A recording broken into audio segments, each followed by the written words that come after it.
Administrative Committee meeting to order. Ask clerk to call a roll, please. Ron Kinsley, Here. Ron Buckholz, Present. Tom Duffy, John Righeimer, Stacy Hetzel. You have a quorum. Thank you. Next item is pledge allegiance. I pledge allegiance to the flag of the United States of America and to the republic for which it stands, one nation, under God, indivisible, with liberty and justice for all. Thank you. Number 4, certification compliance open meeting laws. This meeting has been noticed to the public and news media as required by section 19.84 of the Wisconsin. Thank you. Number 5, the agenda is set. Number 6, public comment.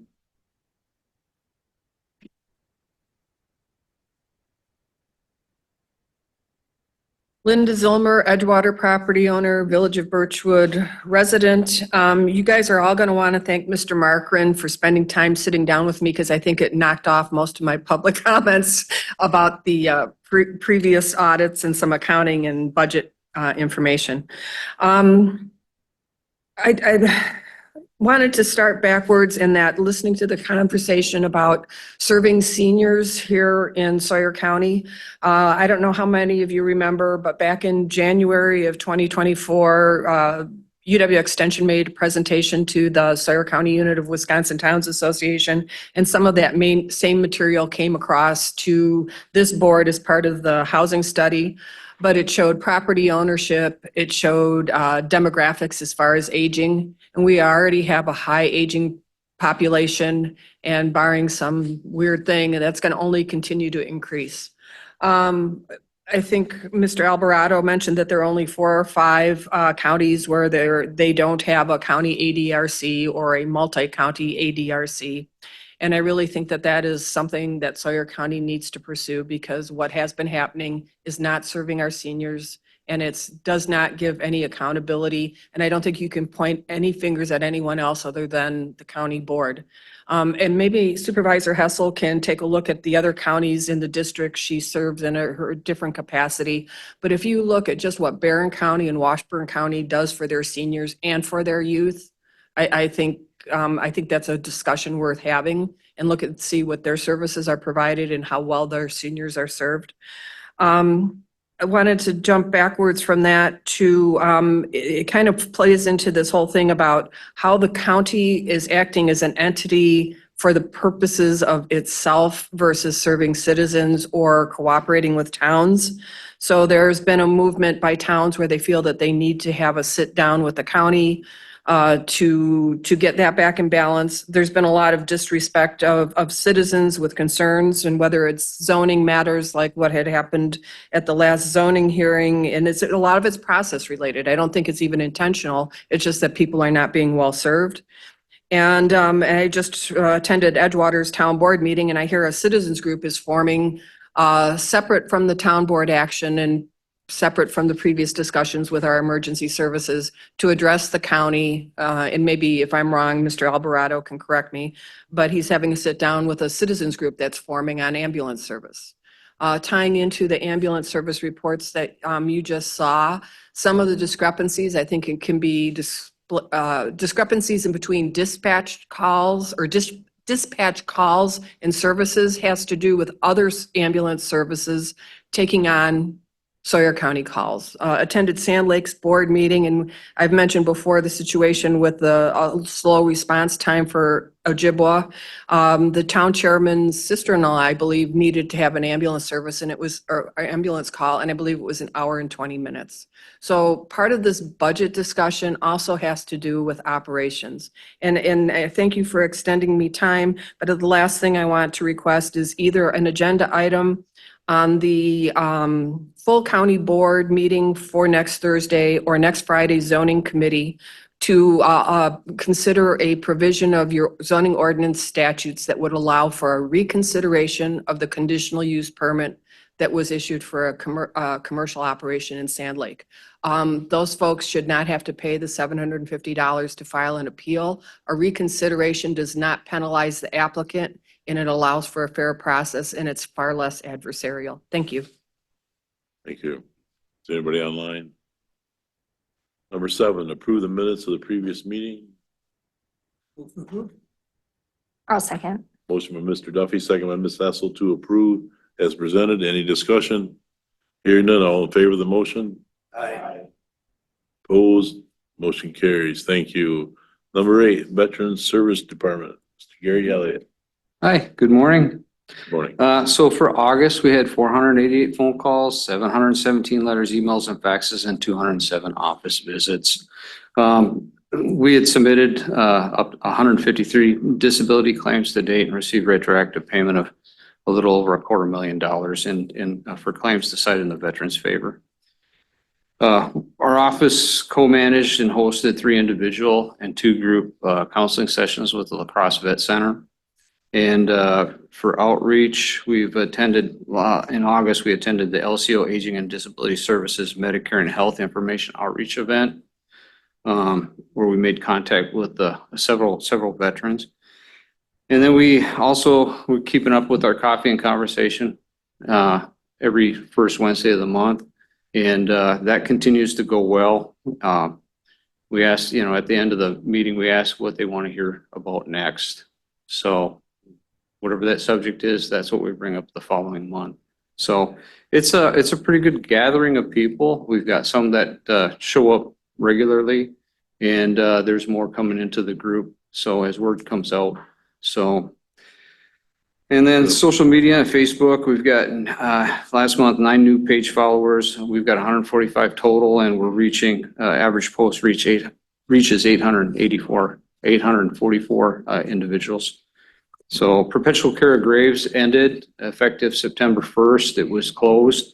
We had 5 applications formally submitted and reimbursed, and that totaled $5,960 of reimbursement back to the cemeteries that applied. So in our budget, we budgeted, we moved that up from $6,000 about 3 years ago. It's at 7. That's our maximum. So we probably would have been tight, but I think we would have been good if everybody would have applied. So, and our training is up to date. Good. Any questions? Thank you. Yep, you're welcome. Thank you for all you do over there. Yep. And I'm glad you have that coffee and donut hour. Yeah. Yeah, it's good. Actually, we get, stuff comes up and we're able to, take the veterans. If somebody's missing something, we take them in and get it corrected. Last month, we were talking about insurance for retirees, and one of the veterans didn't think they had the insurance, and retired from the military. Oh my goodness, like 15 years ago. And anyway, he had the insurance the whole time, and his spouse, and didn't know it. So, which was, unusual, but Great, you can help. fixed it. Thank you. Yep. Yeah. Okay, we move forward. Number 9, Informational Technology Department report. Is he online? Thank you, Gary. No, Mike is working out at the airport this morning and cannot attend. Okay. Is there anything that stands out that we need to know?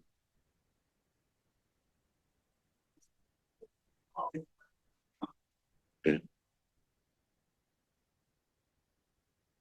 Thank you. Number 10, Human Resource Department report. Ms. Rose Lilly. Good morning, how are you? Good morning. Good. Have my report. Don't really have anything to add unless you have any questions. Health and Human Services full of people? Positions? Yes, we did have one resignation of our family services facilitator. However, we have replaced that and she will start in about 2 weeks. Excellent. Mhm. We have noticed we're getting many more applications for our open positions, so it's nice. That helps. It does very much. Thank you. Can I ask, how do you like the new software that you're converting to? We're still in the process. Yeah. So I think it'll be okay. They came in and took our data. They're going to convert it to work in their system, and then we'll start to really use it. So sometimes those data conversions are interesting, but It'll work. It'll be fine. Okay, thank you, Rose. I have a Thank you. question. Yes, yes. Rose, how are we doing on our recruiting of sheriff deputy positions? Are we getting applicants? Yes, we're getting a lot of applicants that aren't currently, they haven't gone through the academy or the recruit school. So there's an interest, a lot of interest in people that want to become sheriff's deputies. But we would then sponsor them should they be hired. But we do have one candidate who is currently, he's a sworn law enforcement officer in Wisconsin. I can't remember where he might even work for the state right now, but he's relocated here, so he will be coming on. And then I think even after him, we would have one opening left. Oh, okay, thank you. Yes. Thank you, Rose. Number 11, County Clerk Department report. You can see our counter activity there. Of course, marriage licenses continue to be on the uptick for the summer. The November election is coming very soon. We've received the first of our absentee ballots for those municipalities that have the ICX machine. Our ICE machine absentee ballot should be arriving today. There's still a question out there from the state on whether they're going to continue to try to remove JFK Jr.'s name from the ballot. So that's still undecided. If that does become a requirement, we'll have to have everything reprinted again and reprogrammed. But we will see. We've got an election training coming up next week on Wednesday, and this room will be packed again with clerks and poll workers to go through the odd scenarios that people can expect to have happen at this upcoming election, things like provisional ballots, scenarios that they don't often encounter in all the other elections. So hopefully that's going to be well received. We know it's packed in here. We're also offering it via Zoom, and I'll be recording it so they can watch it later as well. Generally, Next Request software is running well. I have a question though on the Sheriff's Department's process in using Next Request because they have so many requests. I can see their things come in constantly all day. They probably get 15 a day. So Andy, I don't know if you and I want to talk about this, if we want to continue to require them to use Next Request, because evidently they still have to put something in a program called, is it Stillwell? Or some sheriff's program too. So that's kind of double loading them on some of this, and that doesn't seem like it's very effective. Yeah, so we'll have to investigate that, but you can see that we have continue to have a lot of requests. We're over 100 now at this point in time. Our users, meaning the department heads mainly, are getting more familiar with it. I still am answering some questions and helping with some scenarios, but it's getting less and less. And the other handouts that you have in there, these are some third-party mailings. I want you to be aware that we're getting a lot of calls in our office, and I'm sure your clerks are getting them too, about these third-party mailings asking them to get registered to vote. Well, these third parties often coming from California or wherever, or Madison, buy these mailing lists and then send out these letters, and people think that they're not registered to vote. So just if you have those questions, just have them contact their municipal clerk, and we can verify that yes, they indeed are already registered. And then of course I've added on there some continued election notifications we get from CISA and other fraud scenarios that are not called or not considered classified. So that's just there for your information. Any questions? Thank you for sharing the information.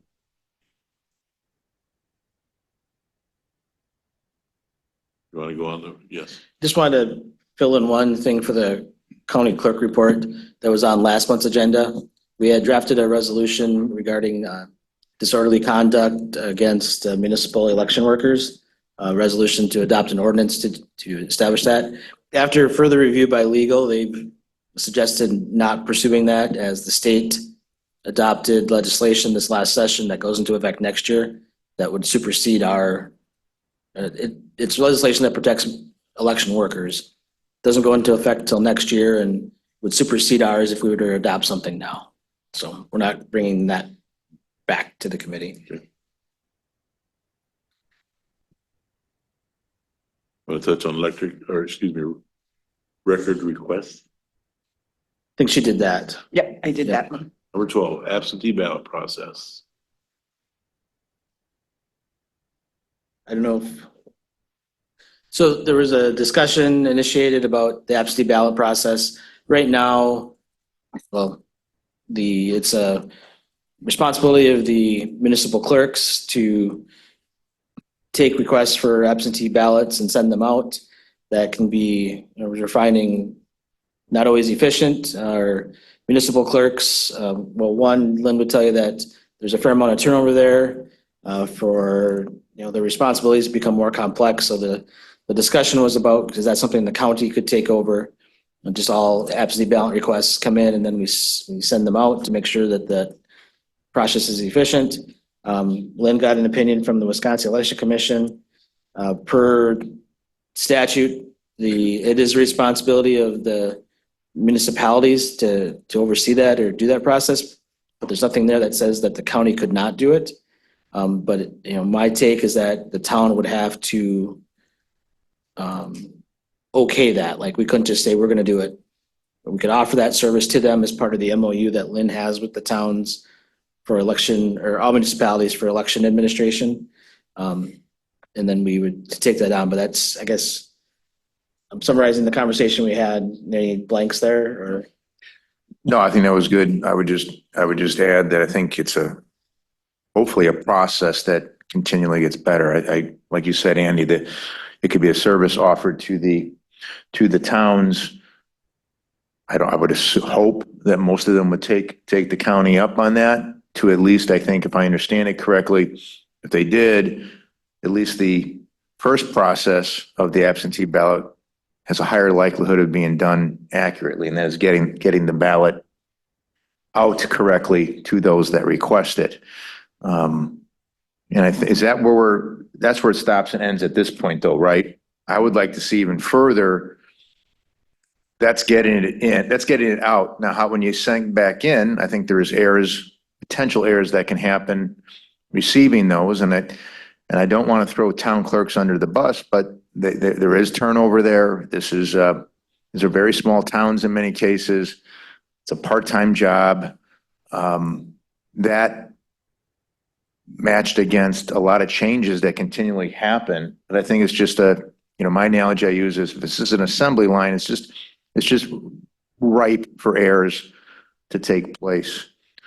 Ideally, I would love to see the county clerks everywhere take over the responsibility of all elections.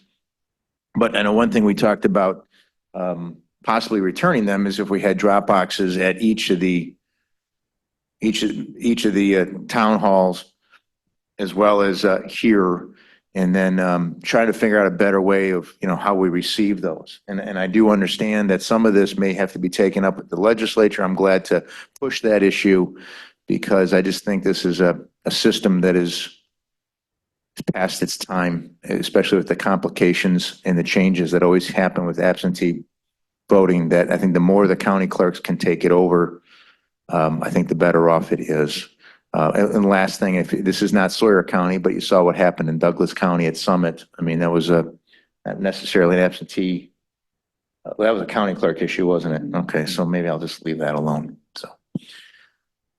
And I can add one thing to that. I did extend an invitation to all of our relier clerks, which is about, it's now over half of them, meaning I do their work for them on the WISVOTE system under an MOU agreement. And they pay for part of those services. I did extend the offer for them to bring in their envelopes already addressed and stamped on next Wednesday, and we'll stuff them together and they can put them in the post office that day if they want to. So without doing it ourselves, we've given that offer out for them and they can bring them in. I don't think the issue is receiving them to the person voting, it's receiving them back. Because what I've been told is some people, their ballot didn't count. So That's what we want to eliminate, not just getting the ballot to them, but getting the ballot back correctly. Which is why in the invitation, we can check that they are pre-addressed, which is the case that you're referring to, they were not. So we can check that when they come in. On Yeah, average, how many absentee ballots do we have in the county? Right now, we have about 780, 70. and I expect that to go up quite a bit yet for November. Yeah, it's going out, it's coming back in. If they go out correctly, it's higher likelihood that they come back correctly. I still have concerns about when they get to the town clerk. Are they misplaced? Are they thrown, how is it managed once it gets there? And I don't know how we solve that. I know people don't like the term drop boxes, but it's almost like if there was just, I would trust a Dropbox more at my town hall with an authorized person picking those ballots up than dropped off at the town hall to be set on a desk to be misplaced maybe later and then not getting it on time. So I think it's a process. I think the first step is what we can do to control it ourselves. And it sounds like if we offer help and they take it, we've moved the ball forward, but I don't think it addresses it 100%. Stuff, you have something else? Oh, I'm sorry. Thank you, John. Number 13, board appointment committee updates. Any other committees that you want to update on? Yes. I just want to say that I will be attending the Northern Waters Library Board of Director Trustees Saturday in Ashland. Is that, you going by the fairgrounds on your way up? I don't know which way I'm going yet. I'm not going by GPS, I know that. Yeah. Anybody else have any committees they want to share? Okay, county administrators report. Just run through some of the updates from committee meetings this week of noteworthy items. The tourist rooming house ordinance is coming out of the Human Services Board. The motion was passed and sent it to the county board for consideration, but without a recommendation for approval. There was no recommendation. We're still discussing that and anticipate on next week's board agenda, it'll be on there for at least a presentation to the board. I think it's gonna, we're already planning a presentation on what the is not in the ordinance because it has gone through a couple evolutions and as well as this background data that we've put together. But then from there, the county board can decide what they want to do with it. Airport master plan, that work is still continuing. There was a promise of a fall public information workshop that has now been scheduled. It will happen on October 9th. It's going to be part of the Public Works meeting in October. The purpose of the meeting, they'll meet in the afternoon with the advisory group and lay out where they're at with the plans. The biggest component of that is the preferred design alternative for the future of the airport. Basically, they're going to show a drawing that shows what the direction the airport could go in as far as future development. This is not something that's going to happen next year, 5 years. It's 10 years or plus. They want to present that to the public and to the Public Works Committee with the intent that Public Works, either approves it and sends it to the county board for approval or pursues a different design alternative, because everything after that with the master plan is contingent on the design. They're doing a brief environmental review, feasibility analysis, but it's all based off of what the potential design of the airport is down the road.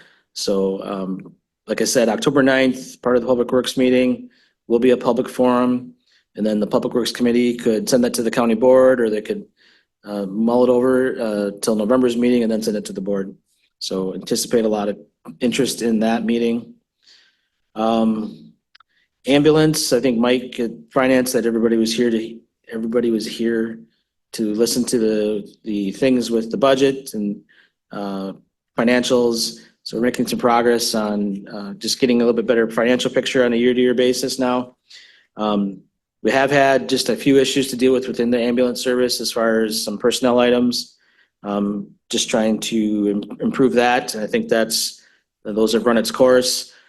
Biggest problem we still have is we are short paramedics. However, we do have 3 of our current AEMTs in paramedic school at Northwood that will graduate after the first of the year, and anticipating that they'll move up to paramedics and fill some of our openings. Then we have another person that started the class that's still probably a year behind. So we're hoping to fill some of our open positions with existing staff. We'll open up some EMT spots, but generally those are a little bit easier to attract than we have had luck with paramedics. I am going to, I haven't done this yet, but line up a meeting with Mr. Righeimer and Ms. Wilson and another person that's with the fire department out on Round Lake to talk about their request to build a permanent base in the town of Round Lake. If you recall, the town had offered up a piece of land where they'd like the county to put a staffed ambulance. Nothing's really changed from what I've updated in the past. The study that was done in 2017 ultimately resulted in Hayward being a base and then citing a facility in Ojibwa. The call volume has increased some. Call dispersion, where the calls are going to, really hasn't. The short story with Round Lake is, there'd be the cost of building and the operational cost, but because of the lower call volume there, most likely that ambulance would be moving about more often than it would be there, because anytime, and we could probably accomplish it without any significant staff changes. We would take the second ambulance from Hayward, put it out at Round Lake, but every time the Hayward ambulance would go out for a call, that ambulance would move into Hayward, which is quite often. The Hayward averages 6 calls a day in that neighborhood. And if you look at the call volume on the report, the calls are in Hayward, town of Bass Lake, or 2/3 of our calls, I would think. So that's, it's still a discussion that's ongoing, but that's kind of the overview. Public comment, I do have a meeting this afternoon with a citizen. I kind of guessed it might be about ambulance service in Edgewater, and public comment might have confirmed that. So we'll see what that discussion goes. I don't have any other details, but we probably are going to, we are getting pressure to expand the ambulance service. I think, at least it feels like that. From a financial perspective, on one perspective, it's just money. The more money we put towards it, the more staff we can hire, and we can have more bases and lower call volume. But then it's, stepping back from that, it's also about what's practical expense and what is acceptable call response times. I know not the easiest solution, but maybe the more cost effective is to continue to try to cultivate first responders who can respond to calls throughout the county, and give the patient care until the ambulance arrives. In most cases, it's within 30 minutes. We've heard the rumors of call response times being over an hour and a half, but usually when we go back and look at those, it's not the case. But if anybody does have specific calls where they hear there's extraordinarily long response times, I'd like to know about that so we can follow up and see why that happened, because there shouldn't be that long of a call time. Because even if we have to call in if our ambulances are on other calls, we do have mutual aid that we can call another ambulance. It still should be less than an hour if we have to call mutual aid. Yeah, and I brought this up at the last public safety meeting, and that ambulance that's going to be housed in Exlin. I guess I should have asked Mr. Fremmel, how often is that ambulance going to be utilized though? Do you know? Do you have any idea? The ambulances we have an ambulance like Round Lake, and the Yeah. one that is in Stone Lake that would go to Exlin are strictly based on, if staff is available. So if their staff is available, they let dispatch know that they're available to take calls. And if a call comes in that area and it's determined that ambulance can get there quicker than Ojibwa or Hayward, then that ambulance gets dispatched. Same thing out in Round Lake. The problem we've had with Stone Lake and Round Lake is we don't have staff available to take calls, so those ambulances are not up and running. Specific to Exlin, the whole premise of moving it to Exlin is that there is EMT staff in that area that should be available more often to take calls. How often that is, I can't give you that answer. Okay. Cause I know he told me there was people there to staff it next to Yep. him, cause I asked that too, Right. but, I mean, if it's gonna be there. And I just believe that we should utilize it as much as we can. And I also asked about, and you remember I asked about sending it back to Stone Lake. Well, we couldn't do that because there ain't nobody up there to man it, so. Yeah. I guess that Excellence is the place it's gonna be. So just long as we utilize it there, because it's there, we may as well use it. Yeah, and that was the problem at Stone Lake is we lost one key person that took almost all the calls that came through Stone Lake passed away. And then the other somewhat consistent individual is taking full-time shifts. But that's, I mean, end of the day, it always boils down to staffing. And how many people are available to take call, which I mean is really the reason the county went in the direction of full-time staff, because relying on people who are on call or take calls, it's not their full-time occupation or full-time. They make themselves available, they take a call, they get paid for it, but those people are going down in numbers, which is why you ended up with a full-time staff being at the garages, waiting to take the calls that come in. So, Okay, thank you. yep. Broadband, updated the committee earlier this week. The Economic Development Extension Committee is our designated broadband committee. The BEAD process is moving along, so companies, providers that are gonna file or apply for BEAD dollars have until October 1st to file their letters of intent. I know there's a few of them in the county that will be doing that. And we expect we'll be getting applications right away in October, because the first deadline, I believe, is December 18th. There is a process for the county to endorse applications.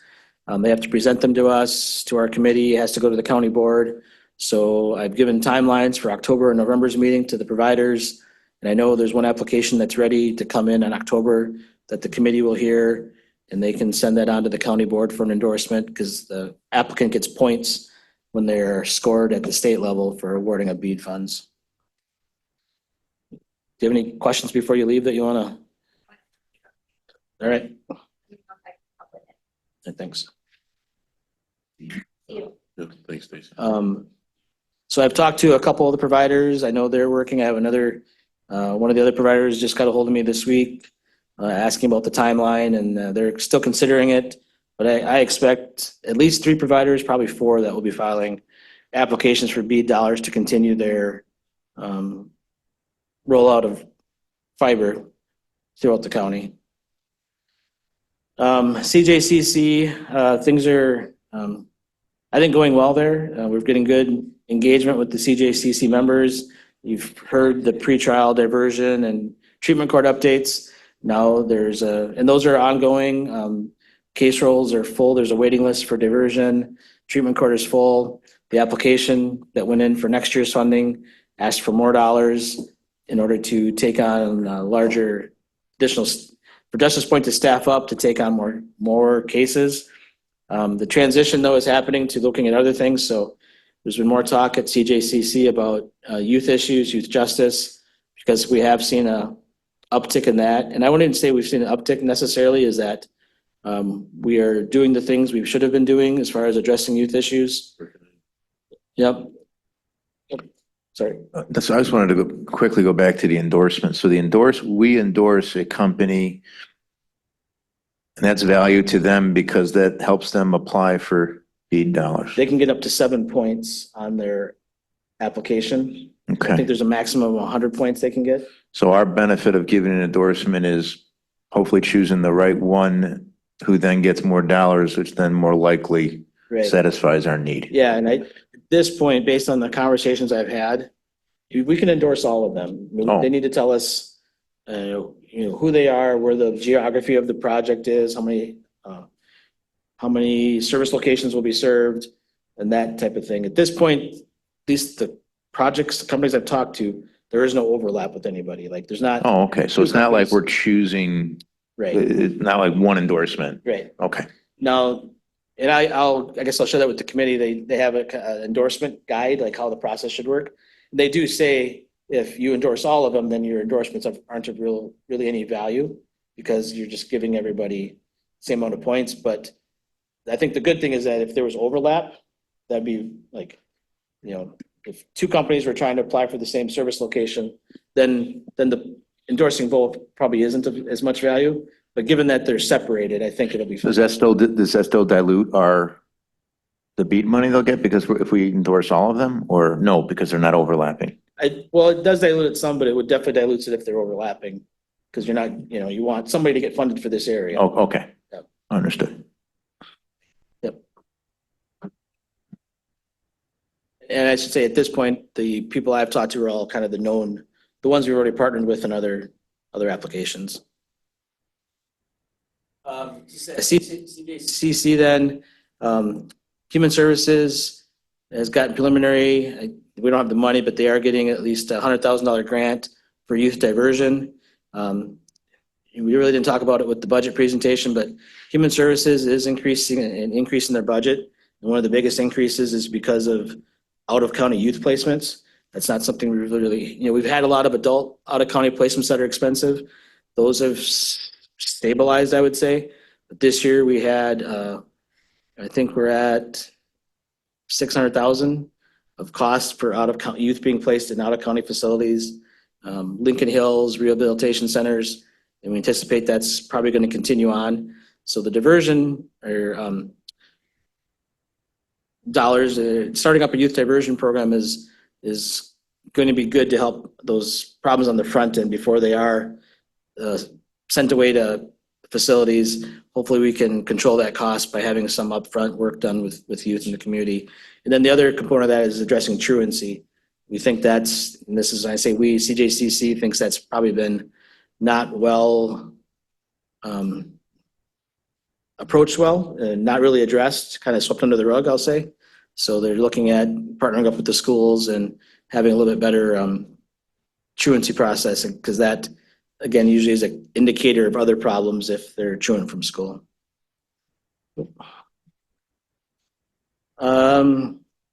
No, I think we had all the budget discussion we need to. Facility work continues in the courthouse.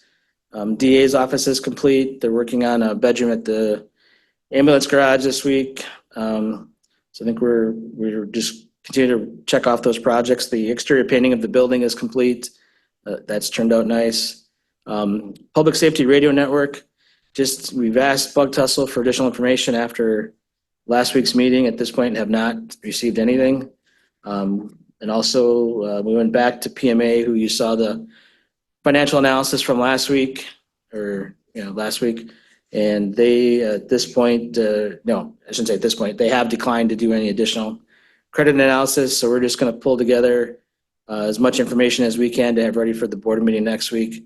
I don't know if it's going to present a significantly different picture, but we will have what we can ready for the board to use as part of their consideration. Just as an aside, since last week's meeting, we caught wind, Marshall, Mr. Savitsky was at the city council meeting Monday night, and they had a presentation from a company that's, talking about or proposing to replace the old water tower here in Hayward with a cell tower, because right now the old water tower, which is by the bridge, is it Family Restaurant there now? Used to be the Norski Nook, has cell phone equipment on it. It has our public safety network equipment. It has our broadband equipment for microwave. That's how we get internet out to the highway department and to the airport from the courthouse.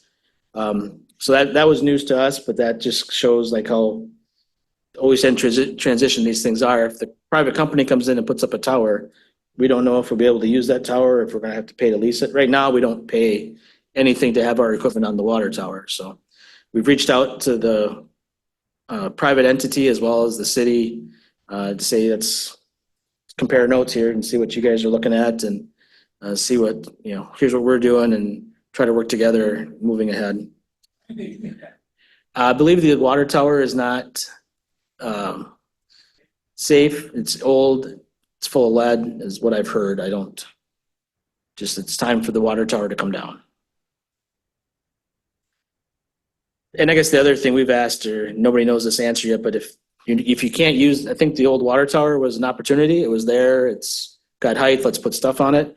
But if you weren't to put your equipment on there, is that where you would put a new tower? Or would it make sense to put something else around the city in a different spot that would make more sense? So, I believe it was in, the treasurer's report, the finance meeting. We didn't talk about it, but we're working, on implementing Act 216 from 2021, and then now Act 207. It's going to change our tax deed process, in terms of, giving the prior owner preference and how we advertise for properties. One thing that, the treasurer and I have talked about is Sawyer County, and I don't know the history on this, has, when you have a delinquent tax property, if they're delinquent for a year, you issue a tax certificate. Then they have 2 years after that in order to make tax payments. At year 3 is the first point where you can file it in rem foreclosure and take the property, and then sell it to recover the unpaid taxes. Sawyer County has always had not always, but recent history has done a 5-year. They don't take the property until year 5. Because of some of the changes, as well as, especially when we get properties that have structures on them. We've taken old commercial buildings. We have one that has a house on it. If you let it sit for 5 years, you're getting back a property that has sat and has probably not been kept up. There might be an advantage to go into 3 years. It's 2 less years, as there's still probably a better asset to sell and recover the back taxes on.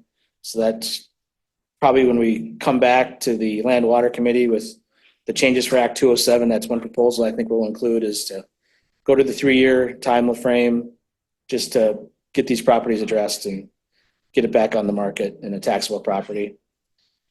Carbon credits, I just wanted to give a quick update on that. Nothing really new with us. We did get, they have prepared some marketing materials for Sawyer County.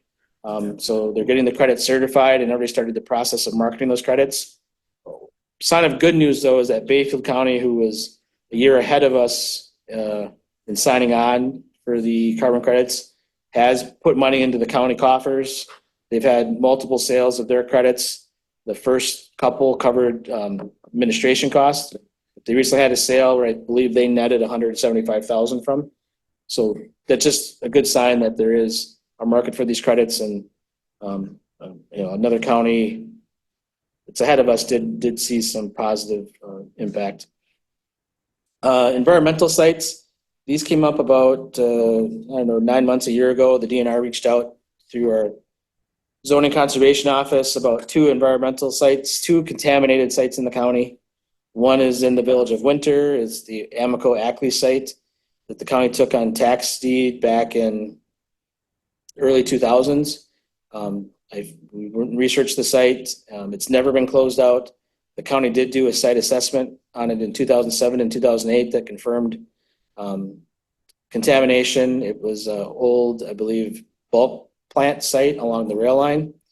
But for whatever reason, that site assessment was done and then nothing was done after that. So it's sitting there. I went down and looked at it in the spring. It's got the monitoring wells are still there, and the barrels are still there. The DNR said they'd like to see that site closed out. It's not a good look for us. We had calls before about what we were doing with it. It's going to cost some money. DNR said that based on the prior site assessment and the minimal amount of contamination, that if we put a cap over the top of it, like a black, some sites, they just make you put a blacktop cap so there's no surface contamination. But in order to do that, we have to do a round of monitoring well sampling, and hopefully that allows us to proceed. So the committee, Land Water, did approve having SCH, who is the consultant on the site, go ahead and do that round of sampling, and hopefully we can get that site closed out in the next year. There was also a site brought up in the village of Coudray that it's right along the highway. That was also an Amoco Ackley site, or Amoco Ackley gas station at some point. We do not own that. There's Just storage. storage. So we have not, the decision was made, I believe, back at the same time to not take that site. So that site is still just tax delinquent and vacant. But unless the village wanted to pursue it, I wouldn't see any reason for the county to get involved with that site.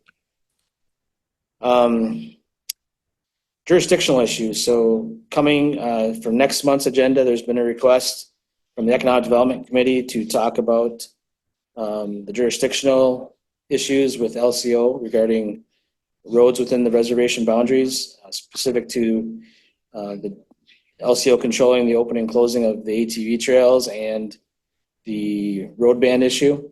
And we know about it. We've not addressed it head on, but just allowed, kind of worked to not create any more issues. But in the Economic Development Committee, it was brought up, and some discussion on should we be pursuing that or trying to address that more directly, legally or otherwise. So just wanted to get that on your radar.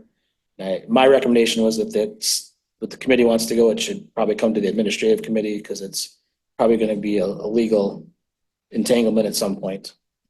Yeah, I would just add to that, being on the economic board and what kind of ignited, well, wrong word, but it inspired that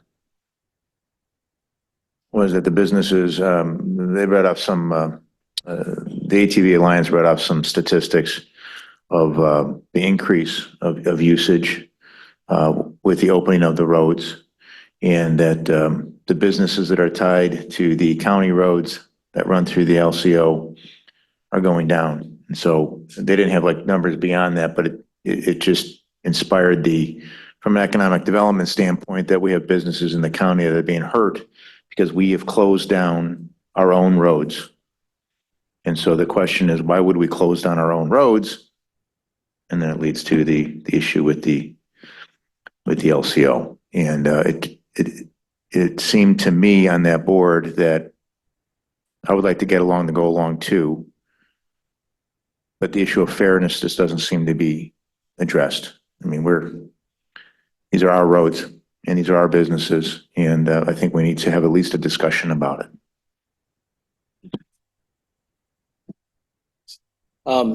And I guess I'll double back to CJCC. One thing I forgot to mention, at the Public Safety Committee and at CJCC, I included the agenda item to discuss the MOU that we have with LCO. The MOU is 5 years old. It expired. I think there was one before that, but the current one expired in the spring. The MOU outlined the formation of the CJCC, or the members. It has a contribution from the county of $50,000 and LCO for $50,000 to fund CJCC, which ultimately is the match dollars we use for the TAD grant and employing Justice Point for pretrial services. And back in April, we received a notification that the TGB was declining to renew the MOU. We had brief discussions here about that. In May, we're told that they were reconsidering it, but may want some changes to the agreement. So we said, okay, send the changes, and then we haven't really heard anything directly since then. So I put it on those agendas because in addition to the financial impact, we have not received the $50,000 this year. And now we're working on next year's budget. It also detailed that the county board supervisors gets 2 appointments to CJCC, and the TGB gets 2 appointments to the CJCC membership. So if we don't have an MOU, at some point we need to address, what are we going to do? Are we going to not allow them to have the seats on the CJCC, and how do we address the budget impacts? I don't think it's, I wanted to get it on everybody's radar because we might want to we may not want to, but at some point we probably need to address that because, but I think just because some of this discussion, and we had a discussion on Wednesday, I did receive okay, we are working on it and they're trying to put together the language changes they want. So I'm hopeful that we can get that put together just from a, opinion, a general sense. I think that we are better off if we're working together. So I don't want to burn the bridge or anything. We want to keep the door open and try to get to an agreement here at some point. Some of this discussion today reminded me, I let some of you know earlier this year, based on some of the conversations we had about winter and the senior services in that area, we had initiated discussion about establishing an office for county services in winter. There's for the senior services, veteran services, human services, all have programs that, we could establish an office down there for a day a month or a couple days a month. What happened though was Waldo, where we were talking to about putting an office in there, that office got leased by the landlord of the building to a private business. So that we've put that discussion on the back burner because there's not an office space to use there. IT, just wanted to say that we did for the staff and a training or kind of an introductory training this week to AI, to artificial intelligence.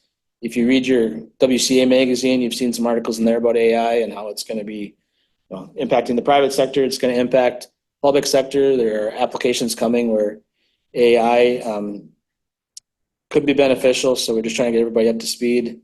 And we've talked about, that this is just where I think we'll end up someday is that with all the data and bots that are available, in theory, you could apply for like a zoning permit. The AI interface can pull together our land use maps, our GIS information, hydrology, aerial photos.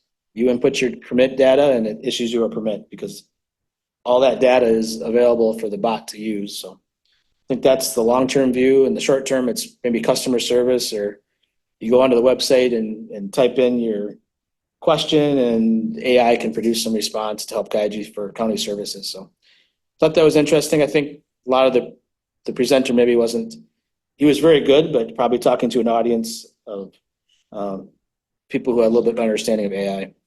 And then on September 30th, I have sent a letter or emailed to the towns, the Sawyer County unit of the Wisconsin Towns Association at their July meeting, signed off on a letter to come to me in the county regarding the zoning processes and timelines.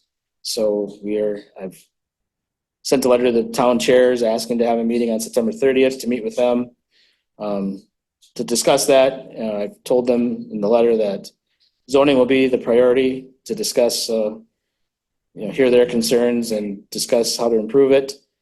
But also we're going to reserve some time just to talk about general county town issues that maybe we have a better line of communication on, whether it's election administration or road projects or whatever they want to bring up, and open up that door of dialogue. Yeah, Andy, and I told you about this, that I got a phone call one day about in the town of Hunter that there was a town chair meeting held over there and I wasn't invited because I wear two hats. They didn't think that they should invite me to that, which I don't think that was right. If I would have went to that, it would have been because I'm town board chair. But I didn't get invited, and I told you about that. Mm-hmm. Yeah, and I don't know any details. I think maybe, potentially I've heard, and I just secondhand that maybe they were meeting with the Wisconsin Town Association about their concerns with zoning process, which is fine. I think prior to the meeting, I'm trying to get my ducks in order. Is okay, this is what we've been doing or say we're doing. Are we doing that? What do we, what is the requirement for what we do based on statute? Right. And then what do they want us to do, just to try to have a progression of thought there. And I know the town board chair in the town of Winter, he got an invite, but he did not go. So his status would have been the same as mine. He wears two hats and he's also on the zoning committee. So, yeah. I think I've got about a half dozen responses, RSVPs so far of who's coming from the towns. I asked for the town chairs or their designee. I also had a question from a town board chair as to what kind of meeting was it going to be? Was it going to be an open meeting or invite only? And my response has been, it's an open meeting in the sense that the door is going to be open and anybody that wants to sit in on the meeting can. But my goal is to basically have the town chairs around the table with me. And that's who the conversation will be with. I've let the chair and vice chair of the board know if you guys want to sit in, and I'll be here. And yeah, you'll be there up at the table. But if all 3 or 5 town board members show up, I'd like to have one up at the table and the other one's in the audience, because otherwise it just won't be a there should only be one real good conversation. Yeah. So I want to have some, not control, but I want to have a productive conversation. And too many voices. 16 will be hard enough. So And I think that's all. Future agenda items. We always dream up stuff to put on the agenda. Anybody have anything specific they want? Correspondence? Thank you for your valuable time. Meeting adjourned. We'll dream later.